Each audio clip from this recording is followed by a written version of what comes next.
Người chơi mới solo cấp tối đa. Chương 26. Lúc này tại hiệp hội thức tỉnh, Jin Hee đang xem lại kết quả kiểm tra của mình. Tình trạng của anh hiện tại vẫn ở hạng F như một tuần trước. Đang đọc tin nhắn thì có tiếng gọi. Ngẩng đầu lên, người gọi anh là Tim In và Yi Jang Hoa, đi sau họ còn có ông anh đeo kính và nữ hoàng Loli. Chỉ vào hai người phía sau, Yi Jang Hoa nói rằng cô tình cờ gặp họ bên ngoài và họ tự nhận là quen biết với Jin Hee. Tiến lại gần, Jin Hee mỉm cười rồi giới thiệu hai người. Cô bé tóc trắng này là Alice, cô là một người chơi đến từ Bắc Âu. Còn vị này là Kim Hee Won, người vừa tiếp quản bang hội quạ đen. Được mang cái danh hội trưởng hội quạ đen, tuy chỉ là hữu danh vô thực, nhưng Kính Đen vẫn thấy cảm động đến rớt nước mắt. Nghe đến việc Kính Đen là thủ lĩnh, hai người kia cũng tròn mắt ngạc nhiên. Thế là bọn họ trưng ra bộ mặt vừa hâm mộ, lại vừa ganh tị ra trước mặt hai người. Sau đó, chẳng thèm để ý đến Jin Hee, hai người lân la đến bắt chuyện làm thân với Kính Đen. Mà ở bên này, khi thấy Alice, Jin Hee bắt đầu nhìn cô bằng ánh mắt, tôi đã bảo cô đừng làm thế rồi mà. Tức giận bé Loli bắt đầu dở giọng chanh chua của mình. Thì làm sao? Ta đã định không làm lớn như thế rồi. Nhưng mấy tên đó cứ chọc cho ta điên lên chứ bộ. Mà Jin Hee cũng sổ hết cục tức trong bụng ra. Thế qué nào cô cho nổ tung cả tòa nhà, vì hắn cho cô ăn bánh bơ cơ chứ. Sống hơn 1000 năm mà không nhịn được mấy lời khiêu khích đó à? Đuối lý, Loli Chan bắt đầu lý sự cùn. Thì từ trước đến giờ chưa có ai vô lễ với ta thế cả. Nhìn bé Loli, Jin Hee cũng chỉ biết thở dài ngao ngán. Bất lực anh chỉ đành bảo cô theo mình đi săn quái vật.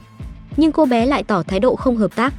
Vậy là anh chỉ đành gọi mấy người khác cùng đi đến bãi săn với mình. Nghe đến bãi săn, cô bé nhìn theo bóng mặt trời đang lặn, rồi hỏi Jin Hee. Giờ mà vẫn còn bãi săn à? Vẫn còn chứ, miễn là boss ở tầng 3 chưa bị đánh bại và tầng 4 chưa được mở khóa.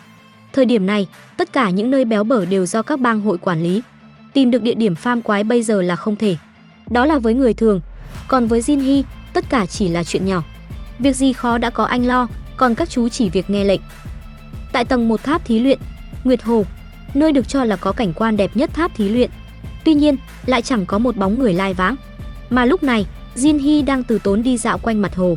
Anh nhìn ngắm cảnh đẹp mà người xây dựng trò chơi đã tạo ra. Trong chiếc nhẫn, bé Loli đã bắt đầu thấy khó chịu. Cô hỏi anh ta đến bao giờ mới bắt đầu đi săn. Đáp ứng lời cô, anh từ từ bước xuống hồ. Trong hồ có cả thảy 12 bức tượng. Mà trong đó, bức tượng Lý Ngư Vọng Nguyệt ở giữa hồ lại khác hoàn toàn với những bức tượng khác. Nghe vậy Loli bèn đoán, bên trong bức tượng chắc chắn có nút bấm bí mật. Nhưng nếu dễ dàng thế, thì đã có người tìm thấy rồi. Có hàng nghìn người chú ý đến khe hở trên đầu bức tượng. Hàng trăm người đã hỏi về nó. Mấy ông có thấy bức tượng cá chép ở Nguyệt Hồ không? Sai kiểu gì vậy mấy bro? Hay là nhét đồng xu vào nhỉ? Mấy thím có biết chìa khóa của nó không? Tuy nhiên chưa ai tìm ra được lời giải, bởi vì chìa khóa của nó không phải dạng thông thường. Đáp án chính là ánh trăng. Đặt bàn tay mình lên đầu cá, lúc này cơ quan phía trong bắt đầu hiện ra. Jin Hee bắt đầu cử động những ngón tay theo những hướng khác nhau. Mục đích là để ánh sáng có thể chiếu vào những phần cần thiết của cơ quan trong tượng đá.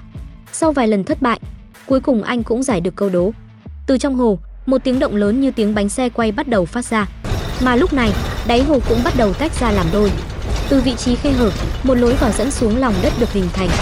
Bước xuống cầu thang, hệ thống thông báo Jin Hee đã tiến vào khu vực bên dưới tầng 1.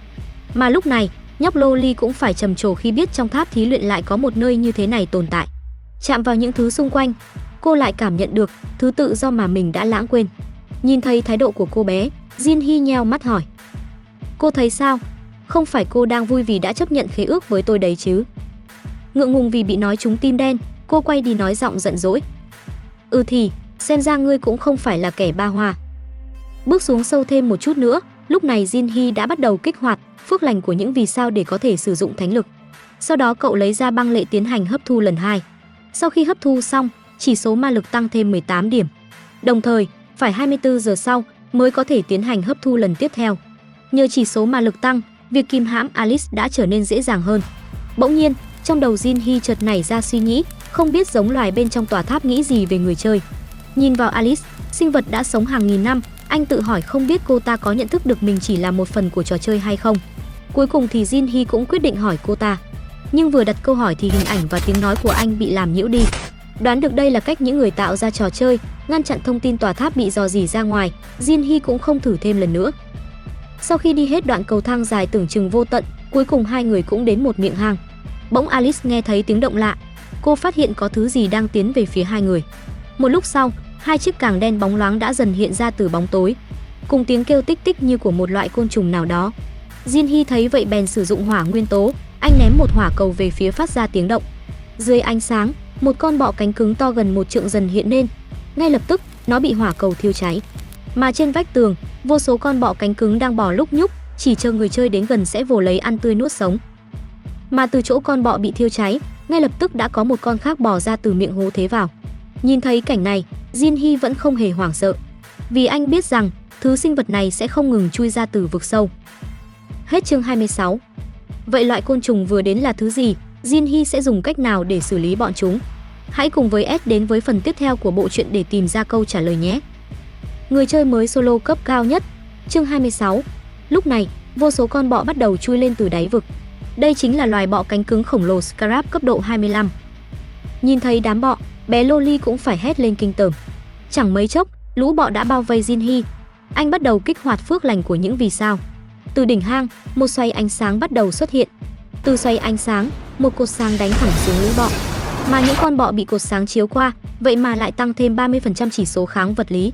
Sau khi dùng phép, Jin Hee liền yêu cầu nhóc Loli ra tay. Nhưng cô ta chúa ghét lũ bọ nên kiên quyết cự tuyệt. Quay chiếc nhẫn trong tay như một lời nhắc nhở, Jin Hee lạnh giọng. Vậy cô có làm không? Nhớ lại đau khổ khi trước, nhóc Loli ngay lập tức sử dụng huyết ấn. Chỉ thấy một dòng huyết thủy chẳng mấy chốc đã chảy đến lũ bọ. Trong nháy mắt, huyết thủy đã bao bọc lấy thân hình của chúng. Nhìn thấy cảnh này, Jin Hee liền triệu hồi vũ khí. Anh kích hoạt chỉ số khoảng cách, cấp bậc cách biệt đã được rút đi 33 cấp. Ngay lập tức anh dùng loạn đao chém nát lũ quái vật. Thông báo tăng cấp liên tiếp hiện lên. Cuối cùng thì cái ngày anh thoát khỏi cấp 0 cũng đã đến. Nhìn vào đám bọ lại tiếp tục bò tới, Jin Hee kích hoạt ngay từ địa kiếm. Vô số đoàn tử khí bao bọc lấy lũ bọ. Mà mắt cậu lúc này cũng chuyển thành màu tím. Cậu hét lớn một tiếng phấn khích. Trong lúc đó, tại một cung điện bên trời Tây, những thành viên cao cấp nhất của các hội lớn đang tụ họp tại phòng hội nghị của nhóm Olympus. Người đàn ông tóc vàng có vẻ như là người chủ trì tuyên bố bắt đầu cuộc họp. Ông ta chính là người đại diện cho hội Titan, Patrick. Ngay sau đó, ông ta thông báo cuộc đột kích lần thứ 8 lên tầng 4 đã hoàn toàn thất bại. Trong số 19 đội đột kích với nhân số hơn trăm người, giờ chỉ còn lại 9 người. Con boss ở tầng 3 không phải quá mạnh, nhưng 100.000 hộ vệ đất nung dưới trướng nó mới là vấn đề. Không nghĩ đến tình hình lại xấu đến như vậy, một thành viên không kìm được đã đập bàn tức giận. Anh ta chính là Ten Wei, người đại diện cho hội Zhonghua. Anh chất vấn chủ tọa. Dù đã có thánh vật với kỹ năng, phản lực mà chúng ta vẫn thất bại. Vậy lần sau ta sẽ dùng gì để vượt qua chúng? Cô gái ngồi phía trước Teresa, Maria cũng chính là đại diện của hội Olympus nên tiếng giải thích. Do việc lên tầng 2 và 3 khá suôn sẻ, nên đa số người chơi đều chủ quan. Nếu ta có nhiều người chơi trên cấp 15 hơn, tình hình có thể đã khác. Nghe xong phân tích, đội trưởng đội 3 của hội đang ngủn, Baek Jin Ho cũng tán đồng. Ông quay sang đổ lỗi cho hội Zhonghua vì đã độc chiếm pha lê phép thuật. Nghe vậy thì Ten Wei vội phản bác lại. Nhanh chóng giữa hai người đã xảy ra cuộc khẩu chiến. Chỉ đến khi Patrick lên tiếng, mọi chuyện mới tạm kết thúc. Ông nhắc lại, việc mọi người ở đây là để giải quyết vấn đề đột phá lên tầng 4. Nhưng hiểu được ông ta còn giấu giếm thông tin, Maria bèn yêu cầu ông ta nói thật. Quả đúng như vậy.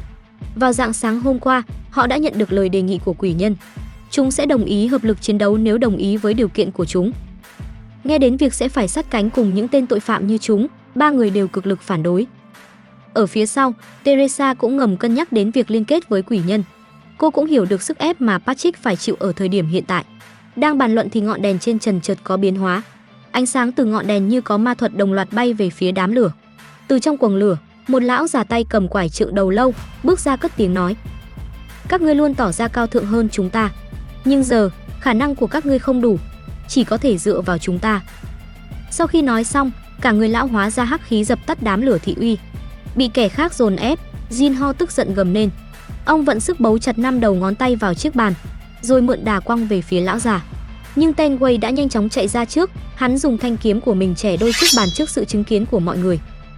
Nhìn thấy nội bộ bên kia đang lục đục, tên ma nhân mỉm cười độc địa. Hắn đưa ra yêu cầu, tất cả phải đầu quân dưới trướng hắn, ma nhân sẽ giúp công hạ boss tầng 3. Jin Ho lúc này đã giận đến đỉnh điểm vì cho rằng cái hiệp hội của lũ quỷ nhân chưa đến 100 mống thì làm sao để công hạ được con boss đó. Để lấy lòng tin, lão già đành thi triển ít phép thuật.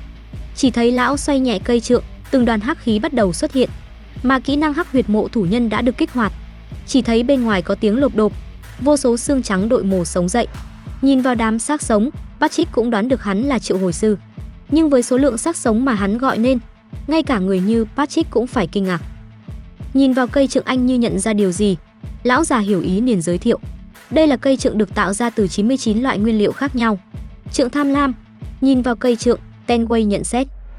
Nếu có cây trượng đó và đám triệu hồi sư, thì chúng ta có cơ hội thắng trong cuộc đột kích. Lúc này khi thấy thực lực của cây trượng, Jinho cũng bắt đầu bị lung lay. Ông nói rằng nếu việc tham gia vào hội quỷ nhân không được công khai ra ngoài, ông ta sẽ xem xét. Lúc này, Teresa cũng cảm thấy khó xử vì không biết nên đứng về phe nào. Cô không tin những người ở đây lại thực sự bắt tay với quỷ nhân. Chợt nhớ đến người bạn mới quen, nếu anh ta ở đây, anh ấy sẽ biết phải làm thế nào. Đang phân vân suy nghĩ thì cô nhận được một cuộc gọi. Nhìn vào bảng trạng thái, người gọi lại chính là Kang Jin-hee. Hết chương 27. Thật đúng là buồn ngủ lại gặp chiếu manh, vừa lúc đang đói lại được bát canh thịt gà. Vậy Jin-hee sẽ làm gì khi biết được tình hình của Teresa? Hiệp hội quỷ nhân đang có mưu đồ gì khi giúp đỡ bọn họ? Hãy tiếp tục theo dõi chương tiếp theo để biết được câu trả lời. Nào bây giờ hãy cùng đến với người chơi mới solo cấp cao nhất. Chương 28. Sau khi nhận được yêu cầu cuộc gọi từ Jin-hee, ngay lập tức Teresa đồng ý chấp nhận. Hai người nhanh chóng được kết nối với nhau. Ngay lập tức Jin-hee nhận ra có điều bất thường, mà lúc này lão ma nhân cũng phát hiện ra sự có mặt của anh ta. Nhìn thấy lão già, Jin-hee nhanh chóng đeo mặt nạ lên rồi mở rộng cuộc gọi. Vừa nhìn, cả đám đã nhận ra hắn là kẻ đã quét sạch di tích tầng 1, kẻ được cả thế giới gán cho biệt hiệu người vô danh. Từ khi tin tức lan ra, tất cả hội nhóm đều muốn chiêu mộ hắn, mà những người này cũng nằm trong số đó. Trong đầu họ lúc này đang nghĩ cách lôi kéo cậu ta. Lúc này, lão già cũng mỉm cười khoái trá. Thú vị đấy, ta cũng từng nghe về ngươi, nhưng chuyến săn boss lần này rất khác. Ý ngươi là ta không diệt được nó à? Tất nhiên rồi. Nhìn vào đám khô lâu phía sau, lão già tự tin nói. Còn ta thì có thể, với gần này lính trong tay. Nhìn đám lính, Jin-hee cười nhạt. Thật sao, với cây trượng giả đó à? Bị nói trúng tim đen, lão già cũng bắt đầu lo lắng. Với tim thánh, kết hợp trang phục tẩm dầu thánh, ngươi đã tạo ra nó đúng chứ? Khi bị tra hỏi, lão già cũng im lặng không dám trả lời. Mà Patrick lúc này cũng lên tiếng yêu cầu cậu đưa ra bằng chứng. Không lưỡng lự, Jin-hee chỉ ra rằng trượng tham lam thật sẽ có một viên hồng ngọc đính dưới hộp sọ. Chỉ với nguyên liệu của 3 tầng đầu, không thể tạo được cây trượng này. Hơn nữa, chất lượng binh lính mà nó triệu hồi quá thấp, không thể dùng để đánh boss được.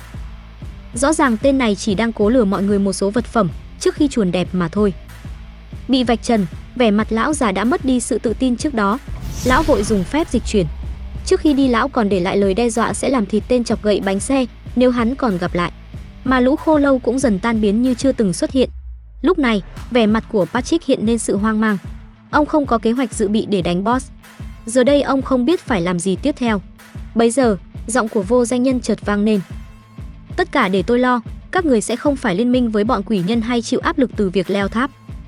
Không tin những gì mình nghe được, ông hỏi lại. Ý cậu là một mình cậu có thể chinh phục được tầng 3 ư?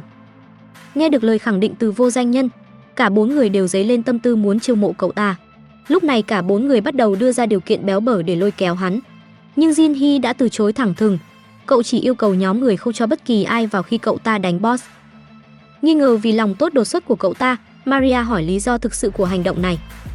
Gãi cằm một lúc cuối cùng cậu cũng nói ra. Tôi chỉ muốn làm chút việc cho người đồng đội quý giá nhất của mình mà thôi. Nghe vậy, Teresa cũng phải đỏ mặt, mà sau lớp mặt nạ Jin-hee cũng tự hỏi không biết mình xến xúa như thế từ khi nào. Cô bé nhắc lại lời của anh ta. Đồng đội, quý giá nhất, mà Jinho lúc này cũng rất phấn khích với sự trượng nghĩa của anh ta. Ông hết lời tán thưởng Jin-hee, mà không biết rằng ở phía sau, cậu đang lén lút quay lại mọi thứ. Sau khi kết thúc cuộc gọi, cậu thầm tính toán lại những gì được và mất khi giúp đỡ bọn họ. Cậu sẽ cắt đoạn video sau khi đã cắt phần có tên quỷ nhân này nên để thế giới biết rằng cậu là vị cứu tinh của họ. Kiểm tra lại bảng thuộc tính, cuối cùng thì cậu cũng nên được cấp 12. Đang cười khoái trá thì giọng của bé Loli gọi hắn. Bé đang than phiền vì phải làm tất cả mọi việc trong khi hắn gọi điện cho bạn gái. Dùng vũ khí mạnh nhất của nữ nhân, nước mắt, cô muốn lấy sự thương cảm của hắn. Tên này đã miễn nhiễm từ lâu với thứ này, nhưng hắn cũng quyết định thưởng cho cô ta một bình ma lực bổ sung. Biết rằng những thứ tầm thường mua trong chợ rời không có tác dụng với mình, cô vội từ chối. Nhìn vào tên chủ nhân ngon cơm ngọt thịt, cô xin hắn cho mình hút một ít máu để hồi phục ma lực. Jin-hee chưa kịp cản mụ ta lại thì ả đã hút no máu của cậu. Sau khi hút xong, ả tỏ ra hết sức thỏa mãn. mà Jin Hee cũng cảm thấy hơi chóng mặt vì mất máu.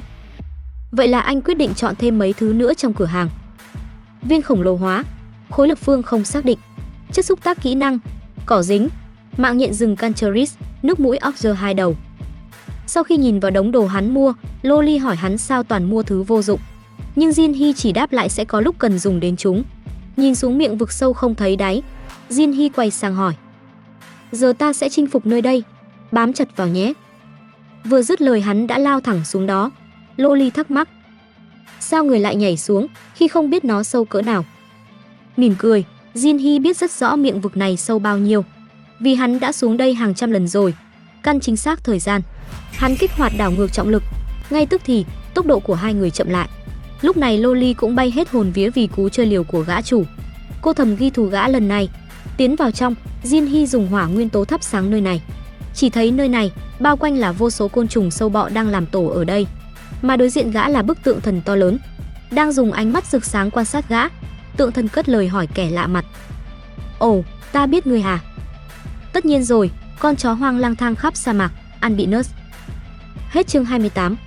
Vậy là Jin Hee đã có cuộc gặp với vị thần đầu chó Albinus. Mục đích của hắn là gì và hắn có thể thực hiện được nó hay không? Hãy cùng chờ đón tập tiếp theo trên kênh của mình. Nếu bạn là người mới hay chưa đăng ký, hãy ấn vào nút đăng ký để giúp kênh mình đạt 1000 sub trong thời gian tới nhé. Xin cảm ơn và hẹn gặp lại.